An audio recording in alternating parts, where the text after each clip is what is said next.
Hello, everyone. This is Mrs. G's Storytime, and we are reading Treasures of the Snow by Patricia St. John with permission of Moody Publishing Company. And we are reading Chapter 2, Grandmother Arrives. So Daniel Bernay, age 3 hours, became the special property of Annette Bernay, age 7 years. Of course, the kind village nurse stayed for some time to bathe and feed him. And when she left, her father paid a woman from the village to come and nurse him.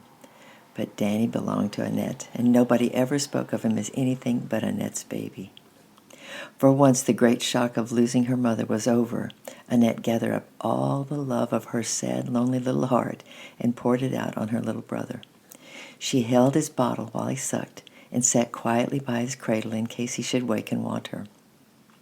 It was Annette who ran to him in the night if he woke or whimpered, and who carried him out onto the balcony at midday so that the sun might shine on him.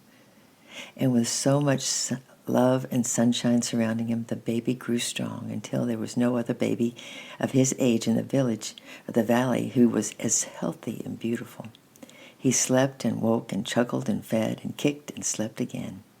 In fact, he never gave a moment's worry to anyone. "He was born under a lucky star," exclaimed a woman from the village, gazing at him thoughtfully. "He was born under a Christmas star," Annette said solemnly. "I think he will always be good and happy." And he grew. By the time the sun was beginning to melt the snow and the crocuses were pushing up in the pale fields, Annette was having to think about new clothes. As soon as the cows had gone up the mountain, Danny cut his first tooth. As Annette knew nothing about the first tooth and expected no trouble, the baby himself forgot that it should have been a painful time. So instead of fretting and crying, he just giggled and sucked his fist. Soon Danny was moving around, and his cradle could hold him no longer. He wanted to explore everything from the stove to the balcony steps, and Annette spent an anxious few weeks keeping him out of danger. In the end, she decided to tie him with one pink foot to the leg of the kitchen table, and he explored in circles, and life became more peaceful. It was just about this time that Annette, slipping down to the living room after tucking Danny up in his cradle, found her father sitting by the stove with his head in his hands, looking old and tired and gray. He had often looked old and tired since his wife died, but tonight he looked worse than usual. Annette, who tried hard to make up for her mother, climbed onto his knee and laid her soft cheek against his bony brown one. "What's the matter, Papa?" she asked. "Are you very tired tonight? Shall I make you a cup of coffee?" He looked down at her curiously for a moment or two. She was so small and light, like a golden-haired fairy, but how sensible and womanly she was. Somehow, during the past year, he had made a habit of telling her his troubles and even listening to her serious advice. So now he pulled her head against his shoulder and told her all about it. "We shall have to sell some of the cows, my little daughter," he explained sadly. "We must have more money, or there will be no winter boots for you." Annette lifted her head and stared at him in horror. They only had 10 cows, and each one was a personal friend. Any one of them would have been missed terribly. She must think of a better way to earn money from all that. "You see," her father went on, "other men have wives to look after their little ones. I have to pay a woman to nurse Danny, and it's expensive. Yet someone must look after him, poor little lad." Annette sat up very straight and tossed back her plaits. She knew exactly what to do, and all she had to do was to make her father agree. "Papa," she said very slowly and distinctly, "you do not need Mademoiselle Pontier any longer. I am 8.5 now, and I can look after Danny as well as anyone. You will not have to pay me anything, and then we can keep the cows. Why, think, Papa, how unhappy they would be to leave us. I do not believe that Papillette would cry. I do believe she would cry." "But you must go to school," said her father, rather doubtfully. "It would not be right to keep you at home, and anyhow it is against the law. The schoolmaster would want to know why, and he would tell the mayor, and then we should get into trouble." "But it is much more important to look after Danny," answered Annette, wrinkling her forehead. "And if you explained to the master, he would understand. He's a kind man, and he is a friend of yours. Let's try it and see what happens. I will do my lessons here in the kitchen, Papa, every morning, and Danny can play on the floor. In any case, it's only for 4 years. When Danny's 5, he will go to the infant school, and I can take him down and go to the big school." Her father continued to look at her thoughtfully. Although she was small, she was as clever as a woman looking after the baby, and she was very handy about the house. But she could not do the cooking or knit the stockings or do the rough, heavy work. Besides, she ought to have some schooling. He sat thinking in silence for a full 5 minutes. Then he had an idea. "I wonder if your grandmother could come," he said suddenly. "She is old and has rheumatics, and her sight is poor, but she can do the cooking and mending, perhaps, and she could help you with your lessons in the evenings. It would be company for you, too, and when I'm up on the mountain. You're a little girl to be left alone all day long. If I write a letter to the schoolmaster telling him that grandmother will give you a bit of teaching, and maybe he will agree to keep quiet about it." Annette climbed off his knee and fetched 2 sheets of paper and a pen and ink from the cupboard. "Write to them both now," she said, "and I will post them when I go for the bread. Then we shall get the answers nice and quickly." Both letters were answered that week. The first answer was grandmother herself, who arrived by train, bent and crippled with a wooden box roped very securely. Annette went down to meet her and watched the little electric train twisting its way up to the valley between the hayfields like a caterpillar. It was rather late, the driver explained angrily, because a cow had strayed onto the line and the train had to stop. He moved off so quickly that grandmother hardly had time to get down, and her wooden box had to be thrown out after her while the train was moving away. Grandmother, however, did not seem a bit worried. She leaned on her stick and wanted to know how she was going to get up the hill. Annette, who knew nothing about rheumatics, suggested they should walk, but grandmother said, "Nonsense, child," and in the end they got a lift in the empty farm cart that had brought cheese down to the train and was now going up the hill. The road was stony and the wheels wooden and the mule uncertain, and Annette enjoyed the ride very much more than grandmother did. But the old woman gritted her teeth and made no complaint. She only let a tired sigh of relief when she found her safely on the sofa by the stove with a cushion at her aching back, and Annette bustling about getting her some tea. Danny came out from under the table, getting along on his bottom. He stuck 3 fingers in his mouth and laughed at grandmother, who put her glasses on to see him better. They sat for some moments staring at each other, her dim old eyes meeting his bright blue ones, and then Danny threw back his head and laughed again. "That child will wear out his treasure," says grandmother, taking a piece of bread and butter and cherry jam. "He should be taught to crawl." She said no more until she had finished her tea, and then she flicked the crumbs from her black skirt and got up and leaning heavily on her stick.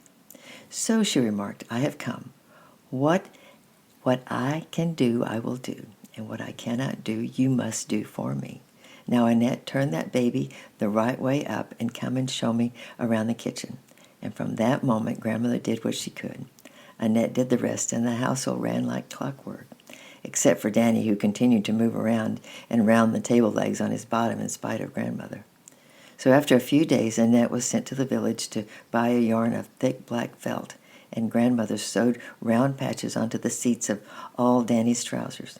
He did look rather odd in them, but they served their purpose very well indeed, and after all they were hardly ever seen because they were nearly always underneath him. The second answer arrived in the shape of the old village schoolmaster, who walked wearily up the valley late on Saturday afternoon to call on Monsieur Bionnet. He was milking cows, and he saw him coming out of the cowshed window.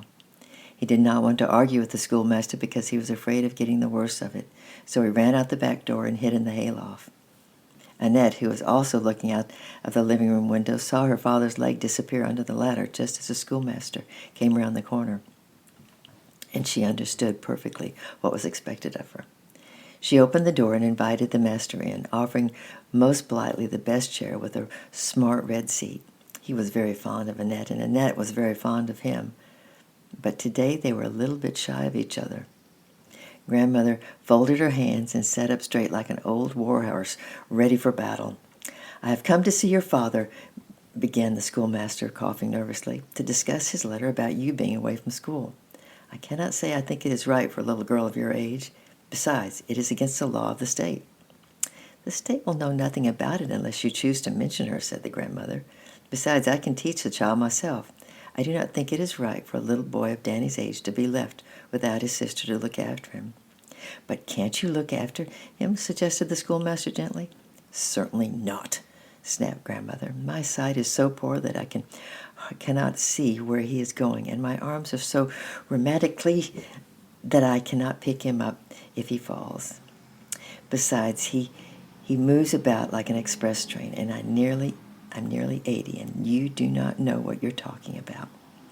The schoolmaster gazed at Danny, who was face downwards in the woodpile, eating shavings, and there was nothing much to be seen of him but the black felt patches and his dimpled brown legs.